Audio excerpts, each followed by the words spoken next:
اگر بارش کے دنوں میں یہاں آ کر دیکھیں تو میدان باقاعدہ ایک دریا کا منظر پیش کرتا ہے۔ چولستانی اس دریا کے روپوش ہونے کا ذکر تو کرتے ہیں، لیکن وہ اس کی وجہ نہیں جانتے کہ آخر ایسا ہوا کیوں۔ آج بھی چولستانی بارش کے پانی کو محفوظ رکھنے کے لیے ٹوبے کھودتے ہیں۔ ہر قوم اپنا علیحدہ ٹوبہ کھودتی ہے۔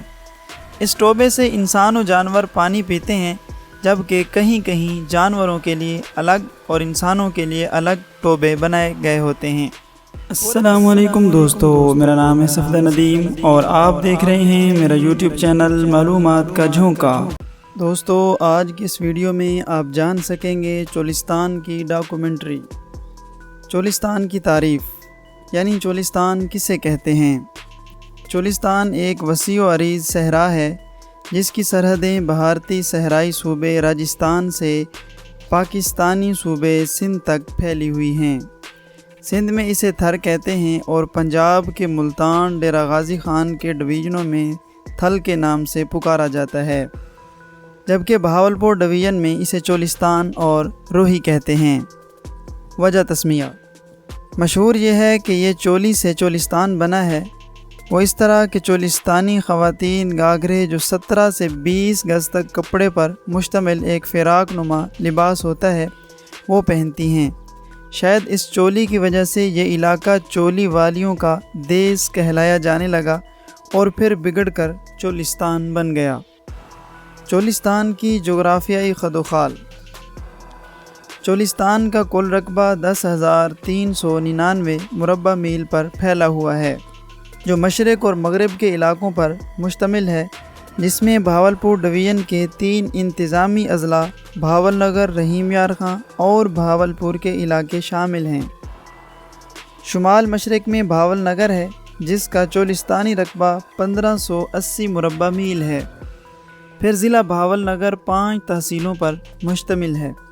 وسطی ضلع بہاولپور کا چولستانی رقبہ باقی اضلاع سے زیادہ ہے، یہ 6,294 مربع میل ہے۔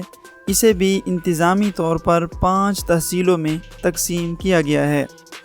چولستان تاریخ کے آئینے میں: یہ صحرا قدیم وادی ہاکڑا کا اہم حصہ ہے۔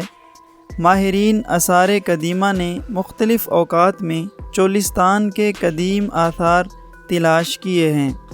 ان میں سب سے اہم اور انکشافات سے پرتفصیلی کام ڈاکٹر محمد رفیق مغل نے کیا ہے۔ انہوں نے اپنی تحقیق کے ذریعے جو آثار دریافت کیے ہیں، ان کی تفصیل اس طرح ہے۔ ان میں سے ہاکڑا عہد کے 24 مقامات، ابتدائی ہڑپائی عہد کے 9 مقامات، عروج یافتہ ہڑپائی کے 2 مقام، جبکہ مسلم عہد کے 6 مقامات شامل ہیں۔ ماہرین آثار قدیمہ کی رائے ہے کہ اگر تحقیقاتی عمل کو سنجیدگی سے لے کر آگے بڑھایا جاتا تو اس علاقے سے بہت سے آثار قدیمہ اور عہد رفتہ کی باقیات دریافت ہو سکتی تھیں۔ ڈاکٹر صاحب نے چولستان میں خشک ہو جانے والے دریائے ہاکڑا کے ساتھ ساتھ 480 کلومیٹر تک قدیم مقامات کی تلاش کا کام بھی کیا ہے۔ ان کی تحقیق کے مطابق چولستان کا کل رقبہ 25,613 مربع کلومیٹر ہے۔ آج کل اس چولستان میں سالانہ اوسطاً بارش 5 انچ سے بھی کم ہوتی ہے اور وہ بھی یقینی نہیں ہوتی، لیکن ہزاروں سال پہلے چولستان کی آب و ہوا اور فطری ماحول کی صورتحال موجودہ ماحول سے بالکل مختلف تھی۔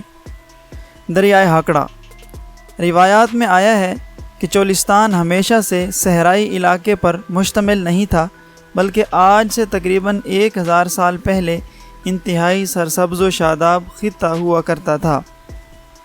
دریائے ہاکڑا ستلج کی طرح بہتا تھا، لیکن یہ دریا آہستہ آہستہ ختم ہوتا گیا اور آج صرف ایک دریا کا نشان ہی موجود ہے۔ اگر بارش کے دنوں میں یہاں آ کر دیکھیں تو میدان باقاعدہ ایک دریا کا منظر پیش کرتا ہے۔ چولستانی اس دریا کے روپوش ہونے کا ذکر تو کرتے ہیں، لیکن وہ اس کی وجہ نہیں جانتے کہ آخر ایسا ہوا کیوں۔ آج بھی صحرا کے دامن میں سیپیوں اور گونگوں کی موجودگی محققین کو حیران کر دیتی ہے کہ دریا کی یہ اشیاء صحرا میں کیسے۔ چولستان میں جو قلعے موجود ہیں بعض لوگ کہتے ہیں کہ یہ سب قلعے دریائے ہاکڑا کے کنارے پر تھے۔ قدیم جغرافیائی تقسیم کے اعتبار سے دریائے ہاکڑا سندھ اور ہند کے درمیان حد فاصل کا کام دیتا تھا۔ چولستان کا موسم۔ چولستان ایک ایسے خطے میں واقع ہے جو عام حالات میں بھی گرم ہیں، اور پھر ریت کی وجہ سے یہاں گرمی بھی شدت سے پڑتی ہے اور سردی بھی شدید ہوتی ہے۔ گرمیوں میں دوپہر ناقابل برداشت ہو جاتی ہے۔ گرم مہینوں میں لو کی صورت میں ہوا چلتی ہے، اسے ڈکن کہتے ہیں۔ یہ جسم و جان کو جھلسا دینے والا ہوتا ہے۔ البتہ صبح اور شام کا وقت بہت خوشگوار ہوتا ہے۔ جون، جولائی اور اگست یہ برسات کے مہینے ہیں، جسے چولستانی ساون کی بارشوں کے مہینے کہتے ہیں۔ بارش کسی سال بہت زیادہ ہوتی ہے، جیسا کہ حال میں بارشیں ہو رہی ہیں، اور کبھی تو قحط سالی بھی ہو جاتی ہے۔ جس سال بارش ہوتی ہے گویا ان کی عید ہوتی ہے، اور جب بارشیں رک جاتی ہیں تو زندگی بہت گھٹن ہو جاتی ہے۔ ٹوبے۔ چولستانی بارش کے پانی کو محفوظ رکھنے کے لیے ٹوبے کھودتے ہیں۔ ہر قوم اپنا علیحدہ علیحدہ ٹوبہ کھودتی ہے۔ اس ٹوبے سے انسان و جانور پانی پیتے ہیں، جبکہ کہیں کہیں جانوروں کے لیے الگ اور انسانوں کے لیے الگ ٹوبے بنائے گئے ہوتے ہیں۔ پورے چولستان میں تقریباً 500 ٹوبے ہیں۔ بعض اوقات ان ٹوبوں کی بھل صفائی کے لیے حکومت سبسڈی دیتی ہے، اور بعض لوگ اپنی مدد آپ کے تحت ان کی صفائی کرتے ہیں۔ دوستو، اگر ویڈیو اچھی لگی تو ویڈیو کو لائک اور شیئر کریں، اور اگر ابھی تک آپ نے ہمارے چینل کو سبسکرائب نہیں کیا تو سبسکرائب کریں اور گھنٹی کے نشان کو دبا دیں، تاکہ ہر نئی آنے والی معلوماتی ویڈیو کا نوٹیفیکیشن آپ تک بر وقت پہنچتا رہے۔ محبتوں کا شکریہ۔